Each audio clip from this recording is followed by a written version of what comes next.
La peur. As-tu déjà ressenti de la peur dans ta vie ? Je pense que oui. Mais surtout, est-ce que tu sais pourquoi est-ce que tu ressens de la peur ? Quel est le message qui se cache derrière cette peur ? Et si justement tu as conscience de tes peurs, est-ce que tu connais un truc pour t'aider justement à mieux les comprendre, mieux les apprivoiser et aller au-delà de cette peur ? Si jamais tu es intéressé d'en savoir plus sur ce qu'est la peur et comment est-ce que tu peux la gérer, la traiter pour aller au-delà de cette peur, cet épisode est pour toi.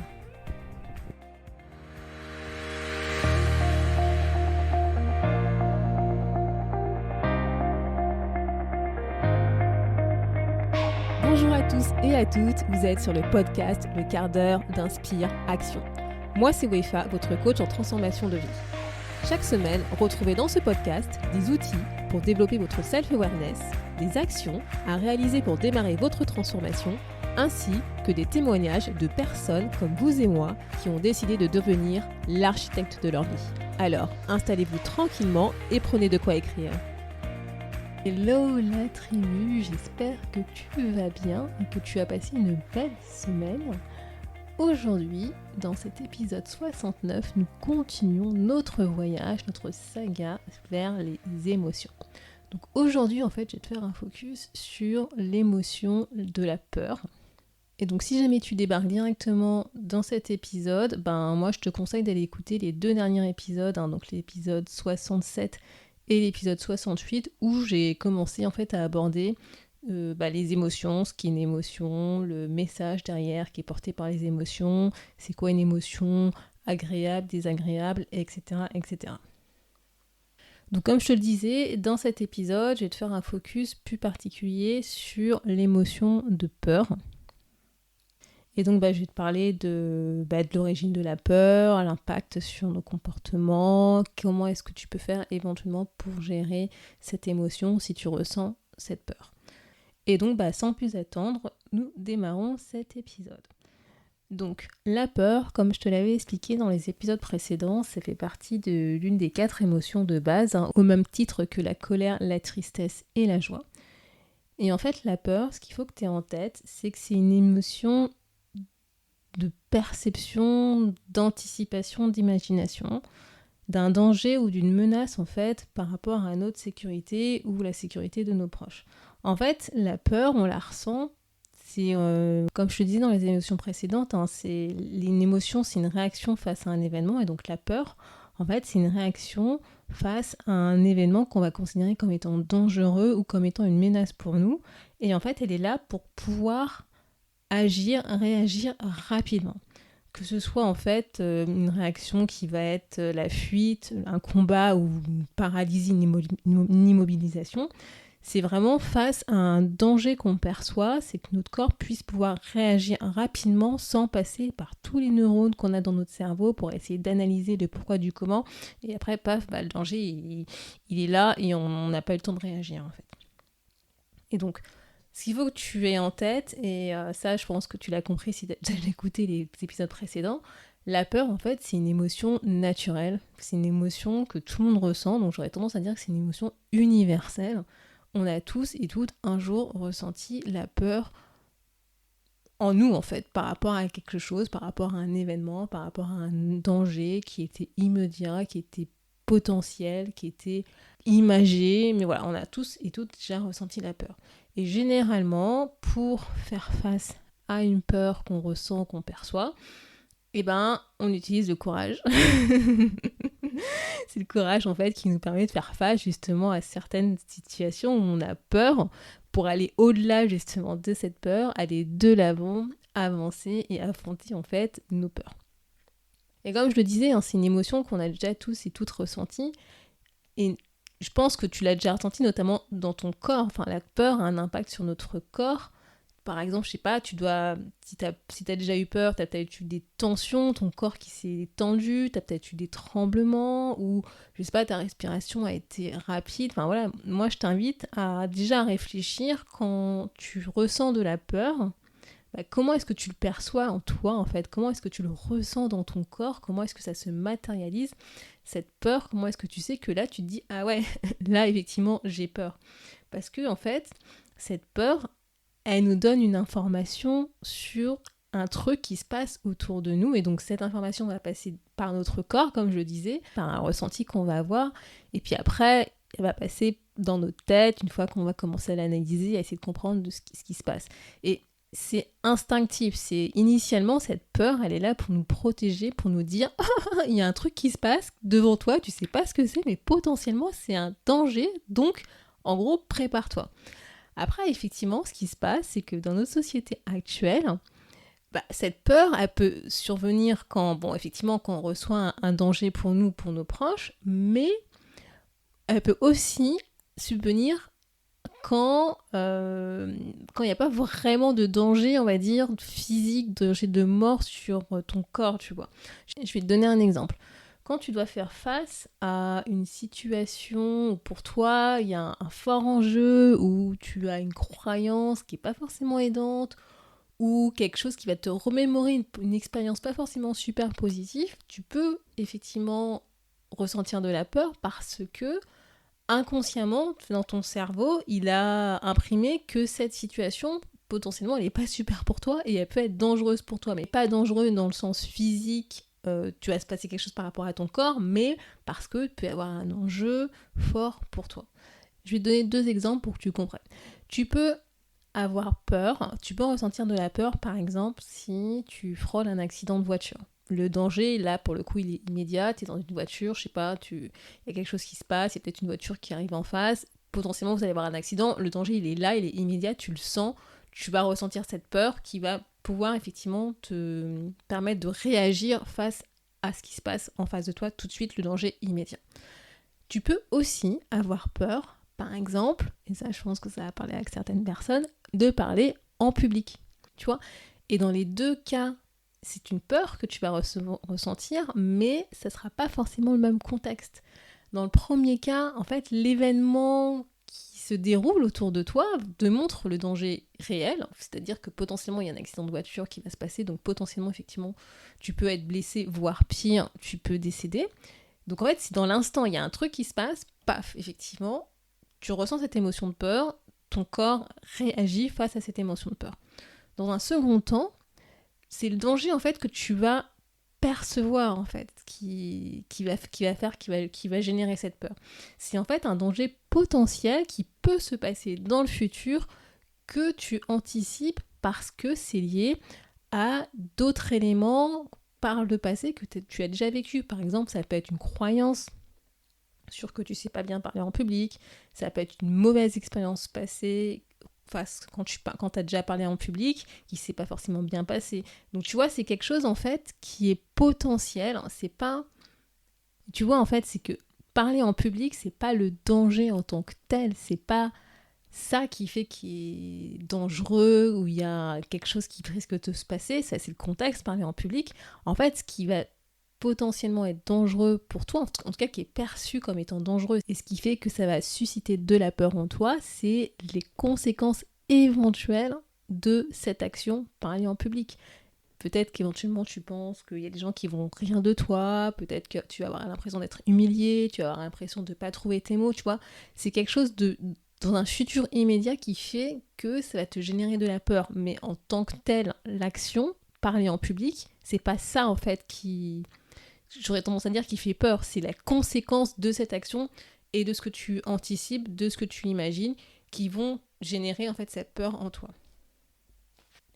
Et donc justement, tu vois, avec cet exemple, ce que je veux te faire comprendre, c'est que on peut anticiper une peur qu'on va avoir parce qu'on imagine le pire. Qu'est-ce qui pourrait se passer si j'échoue ?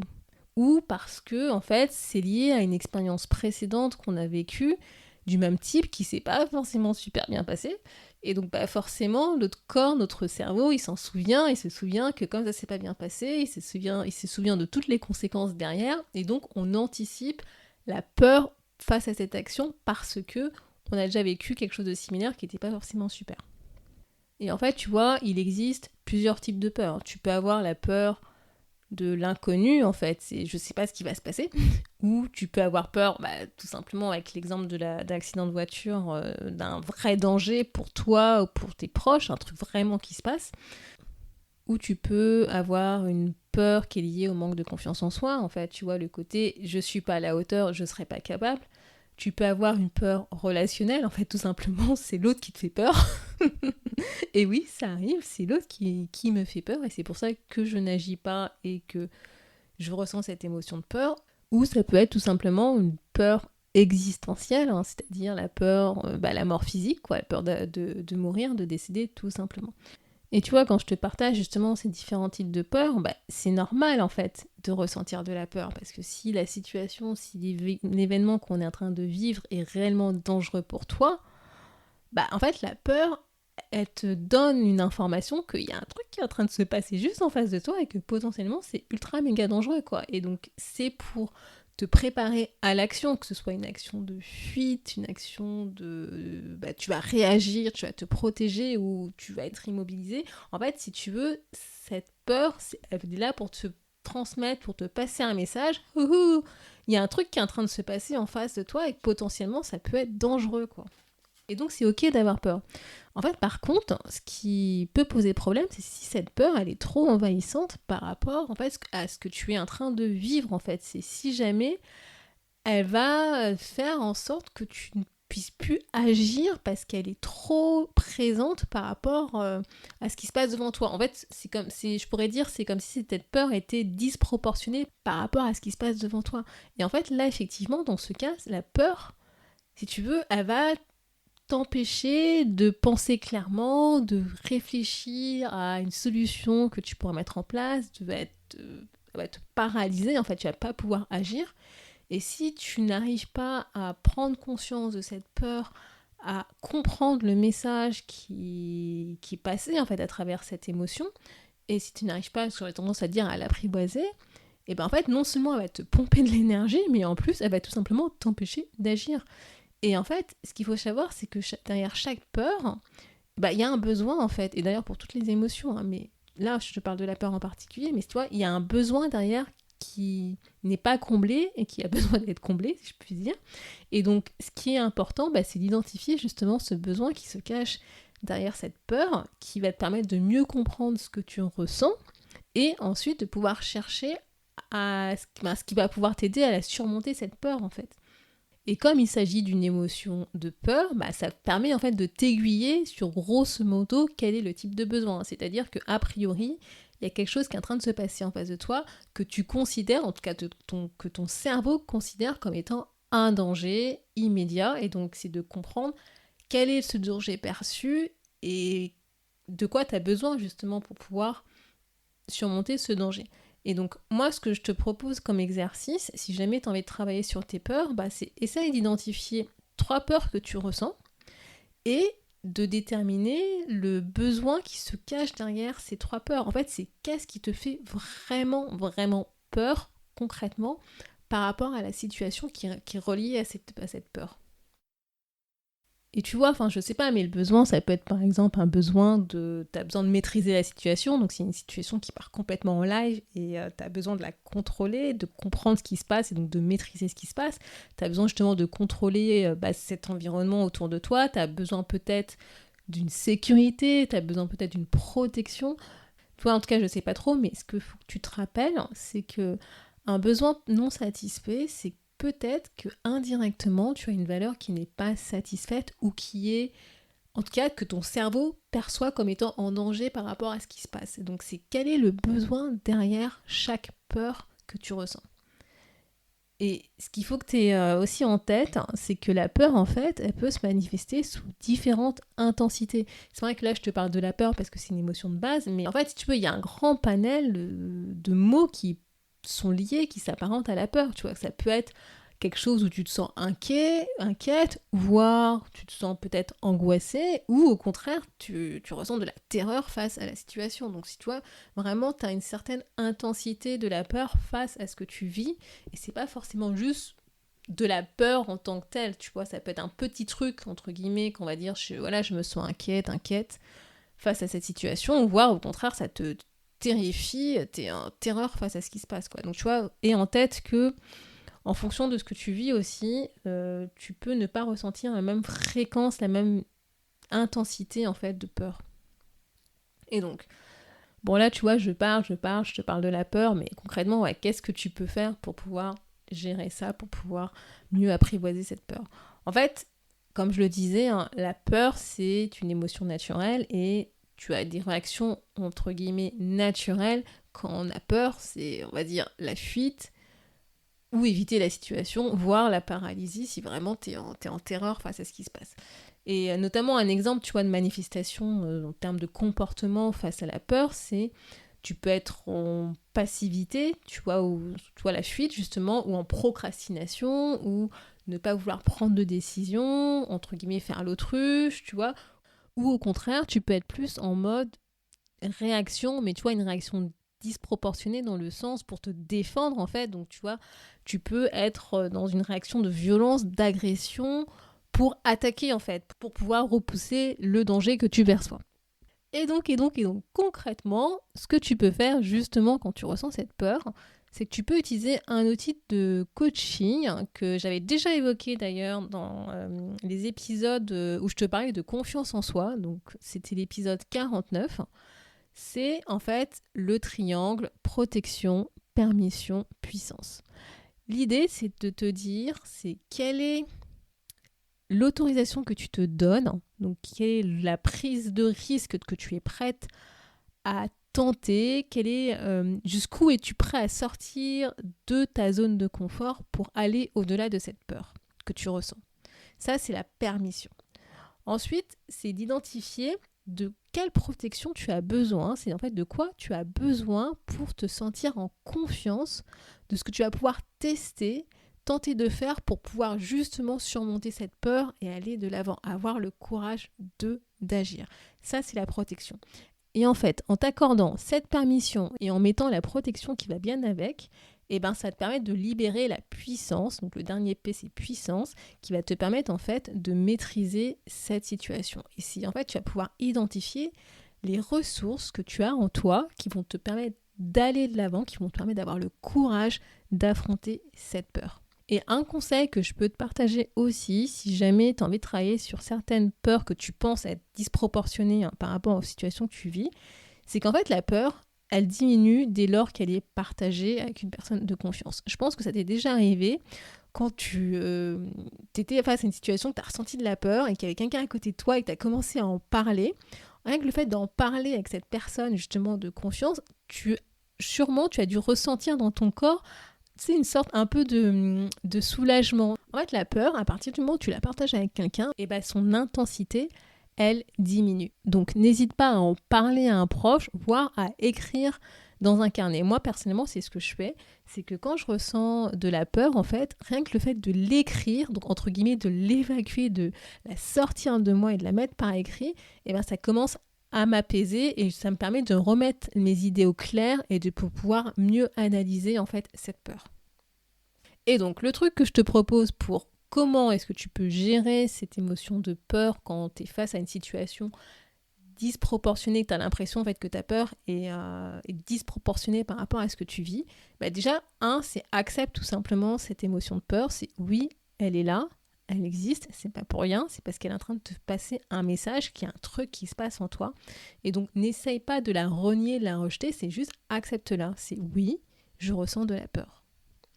Ensuite, c'est essaye d'identifier le contexte, dans quel contexte tu ressens cette peur. C'est de quoi est-ce que tu parles concrètement ? C'est quel est le risque que tu es en train d'encourir ? C'est quel est l'enjeu derrière cette situation ? Qu'est-ce qui fait que tu as vraiment peur ? Et quel est le besoin derrière que tu as besoin de combler justement, c'est en fait qu'est-ce qui fait que tu ressens cette peur. Et la troisième étape, moi c'est ce que je te propose, c'est d'appliquer le triangle que je t'ai partagé, donc c'est protection, permission et puissance pour pouvoir t'aider à gérer cette peur. C'est quelle protection as-tu besoin pour pouvoir passer à l'action, faire une première petite action. Et donc je te rappelle, c'est quelle autorisation te donnes-tu ?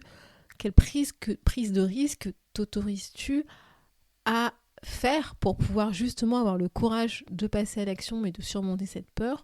C'est quelle protection tu as besoin justement pour pouvoir passer à l'action et pour pouvoir affronter ta peur ? Et c'est pour tout ça, ces deux piliers, permission, protection, va te permettre de libérer ta puissance et d'identifier les ressources que tu as en toi qui vont te permettre justement d'avoir le courage d'affronter cette peur. Et donc le challenge de la semaine, si tu l'acceptes, c'est tout simplement d'identifier 3 peurs sur lesquelles tu peux vraiment travailler, tu peux essayer de mieux les comprendre et en fait d'appliquer ce petit process que j'ai partagé avec toi pour pouvoir mieux apprivoiser ces peurs. Et si jamais tu as des questions, tu n'hésites pas, je suis là pour toi, tu peux m'envoyer un message et c'est avec plaisir que je t'aiderai à travailler sur ces peurs. Sur ce, je te dis à bientôt. Merci d'avoir écouté le podcast Le quart d'heure d'Inspire Action. Et surtout, n'oublie pas, ce podcast est fait pour toi, pour t'inspirer à passer à l'action maintenant pour changer ta vie. À la semaine prochaine pour un nouvel épisode.